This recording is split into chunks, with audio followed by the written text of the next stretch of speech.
जय हिंद फ्रेंड्स। स्वागत है आपका अपने चैनल एनबीपीएस फॉर सिविल सर्विसेज में। आइए आज हम एनसीईआरटी सार संग्रह के तहत भारतीय संविधान यानी कि इंडियन पॉलिटी के बारे में अध्ययन करते हैं। तो चलिए बढ़ते हैं अगले चैप्टर की तरफ। भारतीय संविधान की विशेषताएं, फीचर्स ऑफ इंडियन कॉन्स्टिट्यूशन।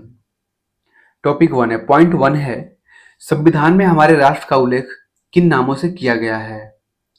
इसका आंसर होगा India that is Bharat. India अर्थात भारत। भारतीय संविधान में किस प्रकार की शासन प्रणाली की व्यवस्था की गई है। संसदात्मक। संसदात्मक शासन व्यवस्था में विधायिका का कार्यपालिका पर नियंत्रण होता है। अध्यक्षात्मक शासन प्रणाली का आधारभूत तत्व क्या है। इसका आंसर होगा एकल कार्यपालिका। भारत की संसदीय शासन प्रणाली एवं ब्रिटेन की संसदीय शासन प्रणाली के मध्य अंतर का मुख्य बिंदु कौन सा है। न्यायिक समीक्षा।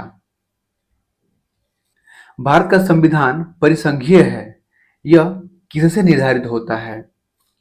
केंद्र और राज्यों के मध्य शक्तियों के वितरण से। भारतीय संविधान के मूल्य कौन कौन से फ्रेंड्स।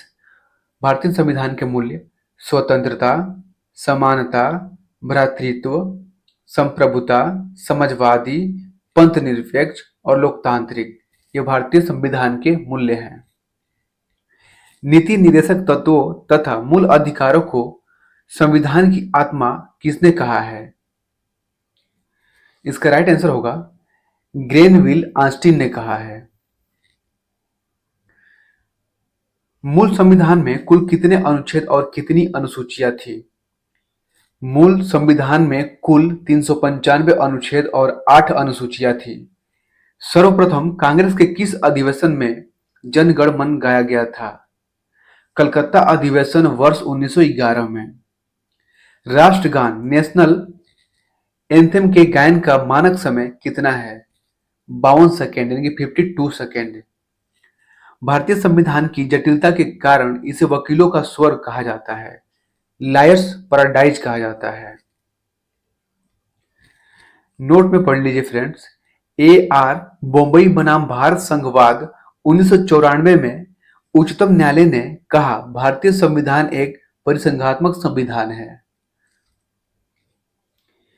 भारतीय संविधान अधिक कठोर तथा अधिक लचीले के बीच यानी कि मध्य एक अच्छा संतुलन स्थापित करता है। यह कथन किसका है। यह कथन किसका है। यह कथन है केसी वियर का। भारतीय संविधान के बृहद होने का क्या कारण है। संघ तथा राज्यों का एकल संविधान। भारतीय संविधान अंशतः कठोर और अंशतः लचीला है। फ्रेंड्स ये नोट कर लीजिएगा, ये क्वेश्चन पूछता है कि भारतीय संविधान कैसा है। तो भारतीय संविधान अंशतः कठोर और अंशतः लचीला है। अपनी राष्ट्रवादी प्रतिक्रिया में भारतीय संविधान के निर्माताओं ने अल्पसंख्यकों के हितों तथा भावनाओं के महत्व को कम करके आंका है। यह कथन किसका है। आइवर जेनिंग्स का है। यह कथन आइवर जेनिंग्स का है। भारत अर्धसंघात्मक राज्य है, यह किसने कहा था। केसी वियर ने कहा था। भारत में राजनीतिक सत्ता का प्रमुख स्रोत कौन है। जनता है। कोई भी संविधान कितना भी अच्छा क्यों न हो, यदि उसे क्रियान्वित करने वाले बुरे व्यक्ति हैं तो संविधान भी बुरा हो जाएगा। यह किसने कहा था। यह डॉक्टर भीमराव अंबेडकर ने कहा था। संविधान को संघात्मकता के तंग ढांचे में नहीं ढाला गया है। यह किसने कहा था। डॉक्टर भीमराव अंबेडकर ने। संविधान को संघात्मकता के तंग ढांचे में नहीं ढाला गया है, यह किसका कथन है। डॉक्टर भीमराव अंबेडकर का। भारत की स्वतंत्रता के बाद भारतीय राष्ट्रीय कांग्रेस को एक राजनीतिक दल के रूप में भंग कर दिया जाना चाहिए, यह सुझाव किसने दिया था। यह सुझाव महात्मा गांधी ने दिया था। भारतीय संघवाद को सहकारी संघवाद किसने कहा है। इसका आंसर होगा जी ऑस्टिन ने, यानी कि कोऑपरेटिव फेडरेशन किसने कहा है। जी ऑस्टिन ने। अध्यादेशात्मक शासन प्रणाली में कार्यपालिका की समस्त शक्तियां किसमें निहित होती है। तो राष्ट्रपति में निहित होती है। मौलाना अबुल कलाम आजाद ने संविधान सभा में वयस्क मताधिकार एडल्ट फ्रेंचाइजीज को 15 वर्ष के लिए स्थगित करने की बात की थी।